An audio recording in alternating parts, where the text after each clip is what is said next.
I remember waking up and I'd gotten released from the trauma center. I was in the trauma center for 6 days. I had gotten stabbed multiple times. And I was trying to actually pick the staples out myself, you know? And I remember thinking that if I continued on that path, that I would never be there for my daughters. I'm older, you know what I mean? And I'm 53 now, and I was still headed down the same thing. And I just got tired of being a children.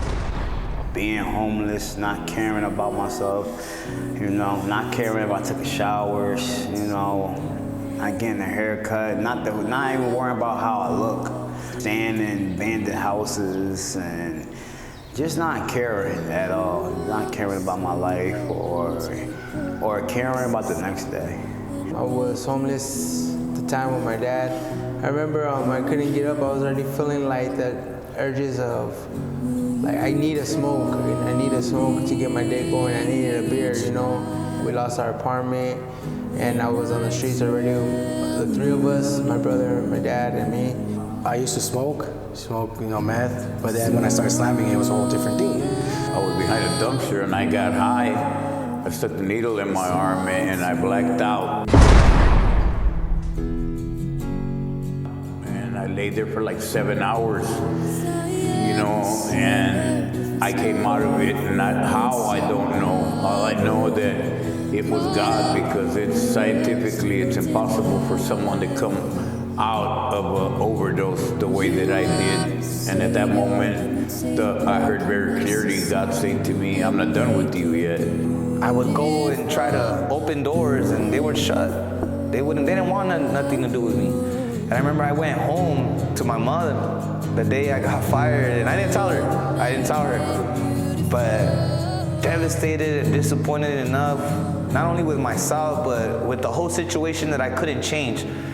I saw her drunk on the floor, man, and that made me really reflect. I got emotional, and I remember I had knew God, and then I had ran from God, and at that point I was praying to God for a miracle, for some type of change, something that I knew I couldn't do. How did I get here? How did I get to this place? How did I end up in this dump, you know? How did I end up here, like, not having nowhere to shower, not having nowhere to lay my head, no longer having my children, nothing, no dignity, nothing. I decided to just get high one day, and so I went out, met up with this guy, and I was like, man, I want to get high, and he had some stuff, and so he had some stuff, but little did I know that stuff came with my body. I backslid for 8 years. I ended up being on heroin and prostituting, just really messed up. And I was going through a divorce, and I kept crying out to God, but I felt like I couldn't get out. And it was weird, because just one day, all of a sudden, I got this feeling of just pick up the phone and go home. I remember I woke up in the hospital like 3 days later, and the doctors were like, man, we don't know how you're alive. Like, you were covered in blood, and, you know, and the only thing I got out of that was just staples on my head. And when I was fully awake, I remember I was looking up at the ceiling, and I just like felt the presence of God fall upon me, and I just asked God for forgiveness. I put the music so loud that I could just cancel out the noise of the world, and I cried out to God, and I said, I don't want to live this life no more. I'm done running from you. I'm done seeking this thrill. I'm done living this life because I know that you have called me for so much more, and that there are people attached to my name, and I'm being selfish. And it was there in my house that I cried out to the Lord, and I asked for forgiveness, and I asked that He healed my body, which He did. He healed my body, and now I surrendered to the Lord.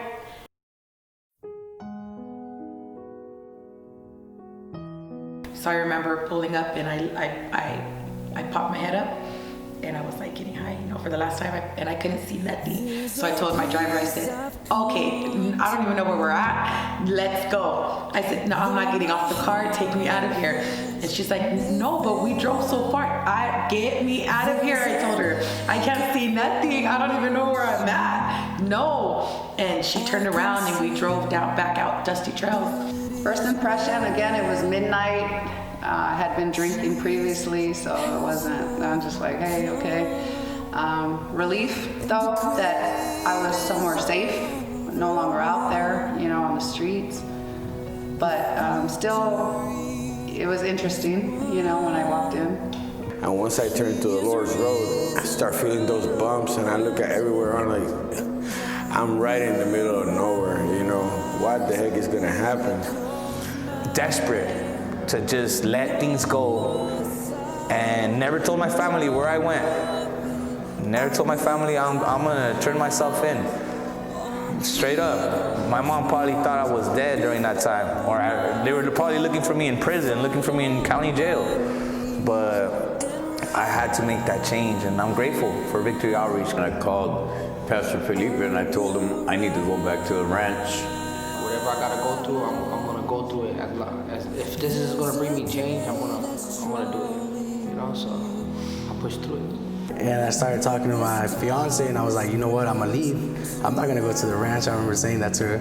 I'm not gonna go. Oh, it's a setup. I thought they were setting me up.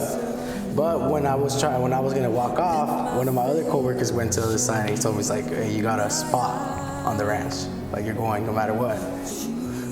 I needed a place to sleep. I needed some food. I needed a job since I just quit my job. I was low-key about to get fired, but I just quit before any of that. And then he stopped me. He stopped me from that. He said, no, if you're gonna do this, you have to be serious and you have to be committed. And that stopped me in my tracks. And I was like, wow. And I took a second to think about it. And I'm like, you know what? Yeah, if I'm gonna do something, I'm gonna do it all in. So he called up, he called up the director of the home, and boom, the orange van came, and I was like, oh, here we go again. This reminds me of a group home van, and I was like, oh, I'm not gonna get in that thing in front of Walmart. There's everybody watching, and I'm just like, man. I was like, whatever. I told him I'm gonna do it, and so I got in it, and after that, everything changed. Everything changed. I said, stop at the end of the trail. I said, wait. And then I remember being broken and crying, and I called up one of my cousins. She knows the Lord. And it was late though, it was like 2 a.m, and she answered. And I remember crying to her and telling her, I'm at this place. I just want to get sober. I just want to get right, I said, but I can't get off the car. I don't want to get out. I don't know where I'm at. I can't do this. I told her, I need you to pray. And she started praying. And then afterwards she said, you got to get out. She said, you got to get out. You got to do this for you and your kids. So I said, fine. Turned back around, and I'm there getting high again for the last time. And I remember Christine and Peggy came out. And I just remember getting off, and I'm like, okay, And then the next morning, just seeing what it was, I said, okay, I don't know how this is gonna help. I don't know, but that's where the battle began. In my mind, my mind was shot. My mind was gone. So for months, my battle there was for my mind to be restored. But I don't know. I said, I'm on a farm. Oh my God. I used to read while I was in prison, this and that, and I read a lot of good men ran off to the desert You know what I mean? And he came back anointed. I said, hey, if they can do it, what about me? So I went to the desert, and here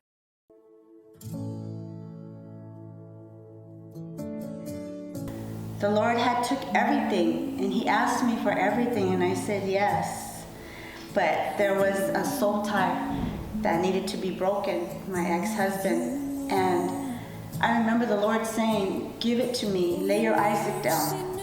And that next Sunday, I had my wedding band, my rings, and his cufflinks, and I gave everything in the offering. And I said, Lord, I trust you for my future. And I remember the Lord saying that he's my husband and that he was going to take care of me. And that's all I needed was him, to trust him. Okay. Yeah, I had a lot of experiences, and especially with, you know, I didn't understand us sharpening each other. I didn't understand. I thought, oh, this dude don't like me, man. Or, you know, we all go through that, but it really does, man. And that's one of them. And I understood that. And now I use that. I say, no, he's in your journey because he's sharpening you, man. It was one Sunday.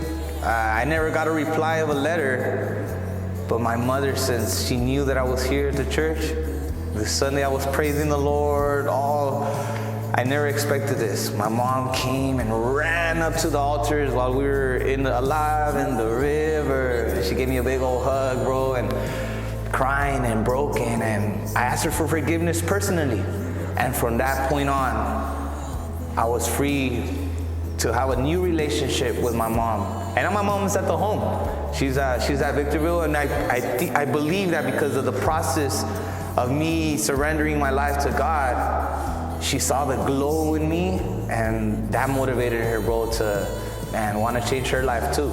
And it was right there at the ranch where I was able to overcome a lot of the characteristics I had because I was in the world for so long. It took several months, of course, but I never gave up. You know, I never gave up praying. I never gave up fasting for them. I never gave up, you know, those promises that God gave me, you know, at the ranch.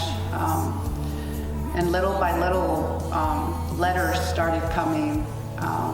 You know, phone calls started happening where I was able to talk to them. So stuff like that, I ended up, you know, probably 6 months in. It probably took about 6 months, but, you know, God started restoring us little by little by little. You know, every time I talk on the phone, you know, my daughter and my son, they get excited, and that's what drives me closer to keep changing and keep moving forward. I remember being at the altar, and I was crying, and I didn't care what anybody thought. I didn't care what anybody said. I felt the love and the peace of God, but I remember God whispering into my ear that I love you. It was the most beautiful moment that I remember in the beginning. I went in not being able to eat. I went in the home at 97 pounds, not able to eat a single meal. I would take 2 bites and want to throw up. But that's how I came into the home, and now I can eat again. God healed my body. I can eat. I've gained weight, even though it may not look like it. I did, and I'm so proud of that because it was only through God. It was only through God that I'm able to eat again. We were walking down dusty trails. The girls, we would go for walks, and Sister Vita was telling a story.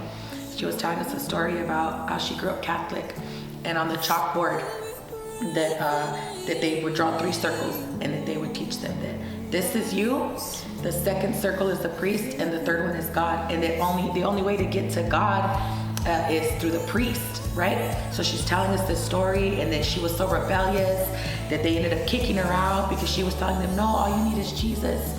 And I kid you not, as we're walking the dusty trails and we look up, the sky was clear. There was no clouds out. There was no helicopter out. There was nothing out. But yet, after she just got done telling that story, there was the most beautifulest, perfect circle drawn in a cloud in the sky.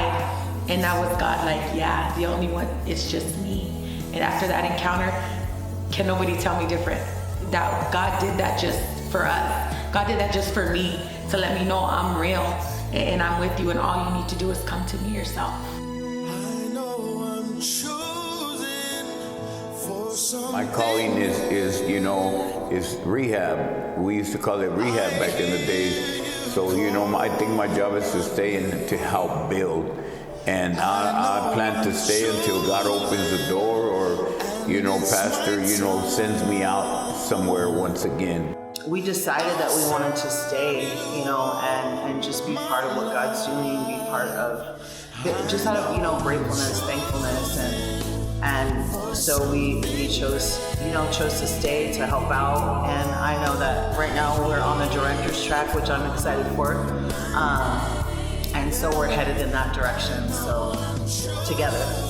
I believe the Lord wants me to go to Third Way Ballet. You know, my vision is Tokyo. You know, to go to Japan and crack it open. I'm an evangelist, and I know she is too. But just to put my hands to the plow, to be available, like Pastor spoke tonight, just to be available. But my goals is to get my life fixed, what I need to fix, to get my kids back. Soy llamado para ser misionero y para ser pastor de jóvenes. Me ha dado Dios esa visión de pastorear y preparándome para eso. I think my next big step is going to be being that father for them. Well, my wife's involved in ministry too, you know what I mean? So we're already talking about opening our doors to Bible studies, you know what I mean? You know, and you know, whatever it is we got to do. And I'm looking at the way how everybody's going to Chicago and everything. And I'm like, man, I want to be, not to go to Chicago, but if it is, it is. But anywhere, man, I just want to, I want to be involved. I just want to be involved, you know? I'm planting base churches and have churches stem from those base churches and to just expand and grow the kingdom of God on an international level, far than this world could even imagine. You know, it's just, you know, and to leave one area and delegate that church to another person that the Lord see fits, go on and do the same across the whole world. You know, I can't quite explain it. You know, it's, you know, that's the ultimate mission.